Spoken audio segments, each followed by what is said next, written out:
Hello, this is Walter Sprague with the Newsletter Journal, and I am here with Police Chief Derek Thompson. And we had a little incident this morning in Newcastle. And Derek, could you please explain what was discovered this morning? So earlier this morning, we located 3 2-liter plastic bottles along the side of the roadway. And they were called in by an employee from the City Public Works Department. And when the officer arrived, he discovered the bottles contained what he suspected to be aluminum foil and a mixture of a drain or toilet bowl cleaner similar to Drano or Works. This is a pretty common thing that has gone on around the country for quite a few years now. Doing some research, I've seen things dated back to 2013, different press releases about what they refer to as bottle bombs, Drano bombs, or Works bombs. And obviously Drano and Works are 2 different types of drain cleaners. And it's the chemical in the cleaning solution combined with a tinfoil that creates a chemical reaction and pressurizes the bottle and eventually causes it to explode. Now, when was this reported? It was reported at about 8:15 this morning. And where were these bottle bombs found? They were on Carter Avenue, just south of the Senior Center on the west side of Carter Avenue there beside the sidewalk. Just across the street from the bus barn? Yes, pretty much. Yeah. And who found these? It was one of the employees from the Public Works Department. Okay. Is there a trend like this going around in Newcastle, or is it just more nationwide?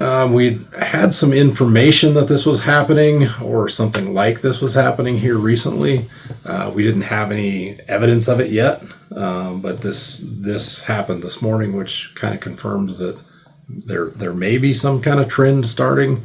There has been trends in other areas. I talked to a member of the bomb squad with the Campbell County Sheriff's Office this morning, and he said a couple of years ago they went through a trend like this over there. Now, are these cases mostly just mischief, or do you know what the actual motivations are? You know, I've in the very limited research I've done on it at this point, some of it seems like mischief. Kids messing around and thinking they're having fun, but I did see one instance where there was it was in another state, but it was domestic violence related. They had a couple had gotten into a domestic dispute, and the male party placed several of these around the house of, I'm not sure if it was a common residence or if it was just the female's residence, but apparently in an attempt to hurt her or the children. Now, these chemical reactions, they could go off almost at any time with a little disruption? Yes, they say, from what I've read so far, they say once you place the contents in the bottle, in about 30 seconds they could go off. But they say the chemical reaction is accelerated by any agitation of the bottle or shaking it in any way, causing the different contents to mix together more rapidly. And what kind of damage could happen if this went off in a crowd? If it went off in a crowd, it could cause significant injury or death to anybody that's close to it. The explosions, in comparison to, from what I understand, in comparison to other types of explosives, aren't quite as intense, but they can definitely cause disfigurement, cause severe chemical burns, and they say they can actually kill people as well. They'll take off hands, limbs, things like that.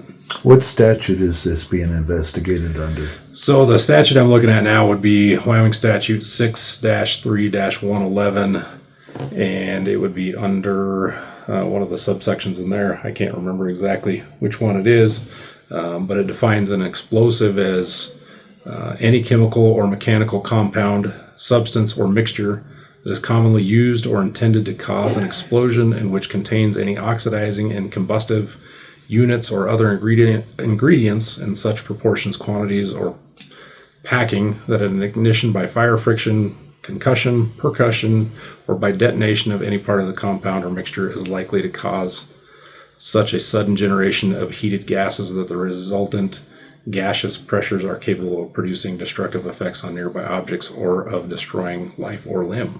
So that's a pretty broad definition of explosive, I guess. And what kind of penalty could be carried with this?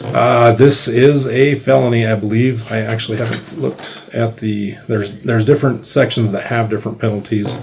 I haven't specifically narrowed down which subsection we would be going with, but just glancing at them, it looks like at minimum 5 years or $5,000 and up to 10 years or $10,000 would be the penalty. So. Is the Department of Homeland Security involved at this point? Not at this point, no. Is there a possibility they will be? There is always that possibility, yes. Okay.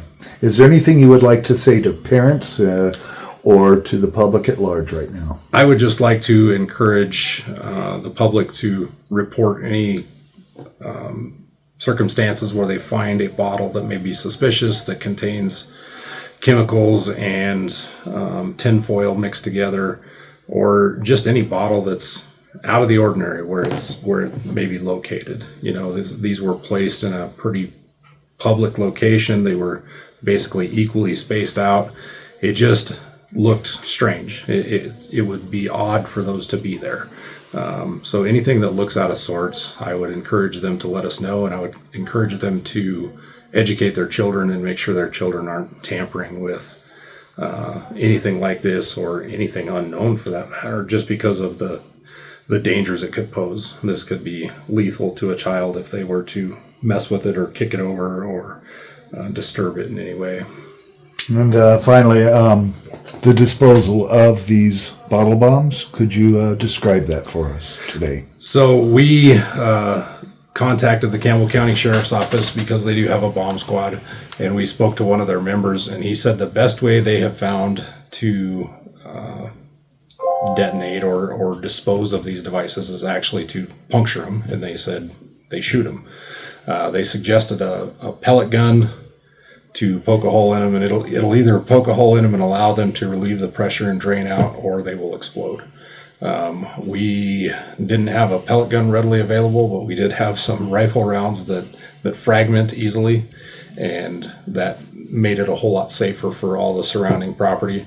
So we just cleared an area large enough that we were confident that we wouldn't be injured, or nobody or anything else would be injured, and we shot them with a rifle to detonate them. So. Thank you, Chief Thompson, and really appreciate it. Again, this is Walter Sprague, Newsletter Journal reporting.